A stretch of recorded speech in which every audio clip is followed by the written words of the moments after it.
zoma fa 10 febroary 2024 indroaro megnanao avy hatrany ny lohateny vaovaontsika amin'ity androany ity. Notsarovana androany fa 10 febroary ny nafatesany colonel Ratsimandrava Richard. Zatovolahy miisa 20 no nasiry teo ambany faneva rehefa navita fiofanana nandritra ny 3 volana tao amin'ny 2e bima. Falanirana certificat fin de formation tao amin'ny Sekren. Aterigny ny arahaba mampampirarentsoa tompokolahy sy tompoko vavy magnasanao magnaraka ny fampiraraham-baovaontsika amin'ity ariva ity.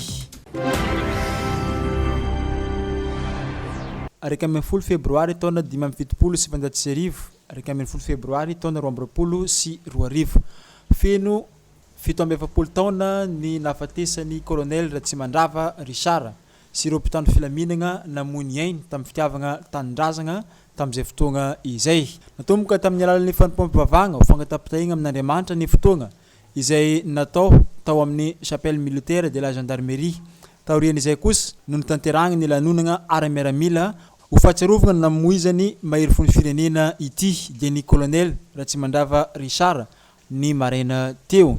Agnisan'ny nafantarany be sy ny maro any colonel Ratsimandrava Richard dia ilay teny manao hoe tsy miombo adidy aho mon général, ary tsaroana trany izany isaky ny daty ny 10 febroary, ary izany indrindra no agnisan'ny nankalazana ity daty ity androany teto amin'ny Toby Ratsimandrava araka ny fagnazavana nataony colonel Randriamarivo Erilala commandant sergent d'Antsiranana. Anandritra ity lanonam-pahatsiarovana ity ihany koa no nitantarany momba n'ity mahery fony firenena ity. 10 febroary 2027 10 febroary taona 2024. I colonel Richard Ratsimandrava moa dia manamboninahitra zandary malagasy voalohany izay no tendrena ihany koa komandany gendarmerie voalohany raha malagasy, ary izy teo ampamoizana ny ainy moa dia voatendry ho filoha mpanjakana. Ny mampiavaka azy izay mbola lovainy taranaka fara mandimby hatramin'izao dia ilay fahavononany hiatrika zavatra sarotra, hiatrika ny fahasairanana. Ary ny alaolana moa no fambetenina tamin'izany fotoana zany tamin'izy misy tringatany, fa tamin'izy fotoana kosa nanendrena azy ho filohan'ny fanjakana dia angamba tsy adinitsika ilay fiteny fehezanteny hoe tsy amoadidy aho mon général. Mitsimberina androany tokoa tompokilasy tompokovavy izany daty izany, lehilahy mahery foa ary maty teo am-panatanterahana ny asa no nietraketraky ny fahavalom-pirenena tamin'ny 10 febroary 2024. Tsy navela ho raraka tany anefa izany herim-po fandavan-tena nomeny colonel izany, fa dia nalainy taranaka dia afara anehoana fitiavan-tanindrazana, ka dia nanomboka tamin'ny taona 2024 dia tsy nijanona intsony fahatsiarovana izay nafatesany tompokolahy Ratsimandrava izay ny 10 febroary, ka nankalazaina ho fahatsiarovana ihany koa ireo mpitandro filaminana force de sécurité, gendarmerie, trafika malagasy ary ny police pirenena. Otritsika eo amin'ny setrin'ny miaramila trany ny fampalalam-baovaontsika amin'ity androany ity. Totosa omaly fa 10 volana febroary ny fanehoana ambany faneva ireo zatovolahy classe 2021/2 miisa 20 tao amin'ny 2e bima rehefa navita fiofana nandritra ny 3 volana izy ireo. Izany dia natronan'ireo olom-panjakana maro aveto atapitaranany Antsiranana. Fa mbola maro ireo adidy miandry ireto 20 maralahy izay naseto eo ambany faneva androany ity eto amin'ny tany sy ny fanjakana, ary manomboka eto ihany koa no antsona hoe miaramila, ary voaray ho isan'ny tafika malagasy arany Berazagna Patricio, capitaine de vaisseau. Ya voalohany indrindra aloha dia mankasitraka ny fanotronany rehetrarehetra ny amin'izao fotoana zao. Ny antony mahavolanina antsika moa zany dia ny fanehoana ambany faneva andreo zatovolahy klasy 120 tokotona faharoa satria totosa ny fiofanana nandritra ny 3 vola. Andro vitsivitsy, volana vitsivitsy zay nisedrana ary nanomezana ny ambaindainy ny tokony fahaiza-manao ahatonga azy ireo miaramila sokajiana hoe tomombana ara-batana, ara-tsaina, ara-moraly. Miaramila moa soritako kely satria zay sedra sy fifanana zay mandrafitra any zareo ho tonga miaramila feno. Teo alohan'izay moa izy lazaintsika amin'ny fomba mahazatra hoe zazavao. Ka raha naseho ambany faneva androany reny dia hoentimana satria ny olombelona dia fananana voalohany hoenty miatrika n'izay ambana rehetrarehetra, hoentina miatrika fampandrosoana ny nosy amin'izay adidy mandandrify ny deuxième bataillon. Ny setry ny fampianarana no hamaranantsika ny fampiralam-baovao amin'ity androany ity. Zatovolahy sy zatovavy miisa 100 avy amin'ny fokotany 520 eto tampon-tanàna Antsiranana no na certificat de fin de formation rehefa navita ny fiofanana tao amin'ny CFTPS Sekireny Antsiranana izy ireo nandritra ny 3 volana.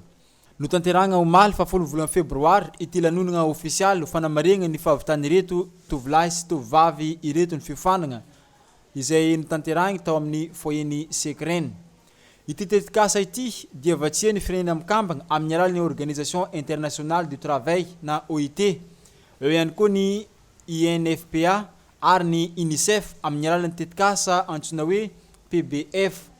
Tonga nanome voninahitra ity lanonana ity indrindra ny ministry ny fampianarana teknika sy ny fanofanana arakasa Ramatoa Vavitsara Gabriela Rantanirina, nitron'ny gouverneuran'ny faritra Diana ary ny filoalefitry ny antenimieram-pirenena sy ny préfecture-ny Antsiranana ary ny taleny OIT Andriamatoa Kofi Agusu. Nagnambara ihany koa i ministry ny fampianarana teknika sy ny fanofanana arakasa fa manana adidy lehibe izy ny amin'ny fitiavana asa ho an'ireto tanora izay notolorana certificat manokana ity. Sy ny amaroan'ireo izay notolorana certificat no tanjona ho izy fa ny fanomezana asa izay sahaza ho an'ireo tanora ireo. Adéquation formation emploi. Izy io ahafahany mamaly mivelorano ny filo république 4-6 éducation pour tous ndraiky adéquation formation emploi. Tsy midikan'izegny ke juste hoe mizara mampiofana fo zay fa tokony misy mahita asa zay olo nandray na bénéficiaire andreo formation reo. Hitanay fa aty amin'ny faritra Diana zegny mbola misy somary olana kely hoe resaka fahitana asa amintsika eto. Ny chômage, ny taux de chômage aty Antsiranana ambony be. Fa miezaka ndraiky zegny fitondram-panjakana par ny fagnampiana sy partenariat zay azonay amin'ny ohatra zao ty ataontsika amin'ny OIT, amin'ny UNESCO, amin'ny FINAP zay famandrehandraikitra ireo miaraka aminay hoe agnampiana ireo tanorantsika reo amin'ny resaka formation. Ke amaranako midiako aty zegny ity officiel d'attestation ity zany ataontsika ho an'ny 100 apprenants izay nivoaka tao amin'ny orinasa Sekireny ity no iragna niaraka tamin'ny Organisation Internationale du Travail. Izy io zegny corps de métier maromaro raha koa hitanareo tary misy tuyauterie, misy maçonnerie, misy plomberie, maro zegny ny asa ao. Tagnatin'ny discours nakaty ao marigny zany volana fa ireo apprenants reo manana problème insertion professionnelle. Anjarako amin'ny agnaran'ny fanjakana ty no niany ty mivola eto hoe tokony ampiana faritanin'ny Antsiranana, ampiana région Diana mba orinasa maro avy amintsika eto mba magnano implantation eto pour que ireo apprenant io afaka miasa avy hatrany. Tsy vitan'izegny fo, misy programme naboaka ny filoham-pirenena resaka fagnampihana ohatra ka entrepreneuriat koa no tiandreo resiny ireo tanora reo. Donc anjarako no avy eto no manory raha aby zegny amindreo mpianatra reo na ireo bénéficiaire amindreo formation reo satria maro raha mandalo amin'ity faritra ity zegny aviandro taux de chômage reo tsy fisiany asa dikan'zegny le développement mbola orana amity zegny natonga zay nifandray araka tamin'la commune urbaine de Diego nifandray araka tamin'ny monsieur le gouverneur mba miangavy io ary orinasa be debe secteur privé eto amin'ny toerana hoe mba miangavy ireo hoe raha ohatra ka misy asa zay tokony bénéficieny région Diana dia mba omena amin'ireo zay nahazo formation reo zegny mba fiangaviana nataoko amin'ireo élus locaux eto an-toerana. Za matoky fa niany za tsara aloha satria mandritra ny séjour teto nagnaraka avy za fo zegny ary nientinay zay jiaby niresaka raha zegny nagnano karazagna fivoriagna zegny zahay hoe ino tsara problématique amin'ity région ty. Ankehitriny dia tanora lahy sy tanora vavy miisa 970 no nisitraka fiofanagna zay novatsiany Organisation internationale de travail teto Antsiranana tamin'ity taogno 2020 ity. Ny 970 tamin'izy ireo dia notolorana ny certificat de fin de formation ny 20 févroary lasa teo tao amin'ny Alliance Française Antsiranana. Ary ny zato kosa izay nagnaraka ny fiofanagna tao amin'ny CFTPS Sekren izay notolorana ny certificat kosa omaly fahafolo ny volana febroary 2020. Nagnambara ny taleny OIT fa nanomboky ny volana febroary 2020 ka hatramin'ny volana febroary 2020 dia tanora lahy sy tanora vavy miisa 977 tato amin'ny faritra Diana no nahazo tombotsoa tamin'ny alalan'ity fiofanagna ity.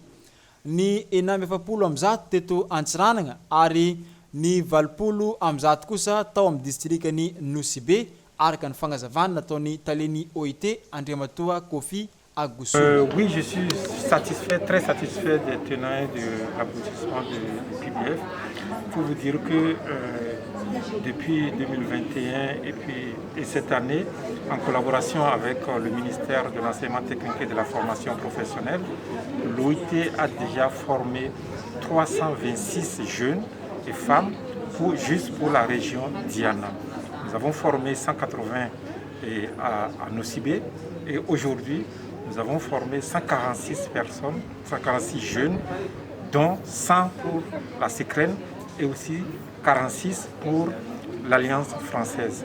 Les 146 que nous venons de former rentrent dans le cadre de la mise en œuvre du projet PBF, Vanille, qui couvre les régions de Diana et du Anisan'ny tanjona tamin'ity fampiofanagna ity dia ny ahatonga ireo tanora afaka miasa sy afaka mamorona ny asany manokana ihany koa raha toka ilaina izegny. Ary tafiditra ao agnatin'izegny indrindra ny fampihenana ny tsy fandriam-pahalemagna ato amin'ny faritra Diana. Izany indrindra no agnisany nanolorany Organisation Internationale fitaovagna mifagnaraka amin'ny fiofanagna izay nalainy reto tanora lahy sy tanora vavy miisa 100 tao amin'ny CFTPS Sekren ity omaly mba ahafahany ireto tanora ireto afaka ny iasa avy hatrany. Nagnambara ihany koa ny taleny OIT fa vonina hatrany izy ireo hiara iasa amin'ny faritra Diana amin'ny alalan'ny fampianarana sy fagnamezana tombotsoa ireo tanora ato amin'ny faritra. Tapitra reto ny fiarahantsika tamin'ity androany ity ny namanao be mitombo Arlène no nanotra ny famparalamba avao anao teto mirary fiarantsasatra sambatra ho anao ary magnome fotoagna amin'ny alahady ka raha zao tindray koa fotoagna antsika eto veloma mandra-piona.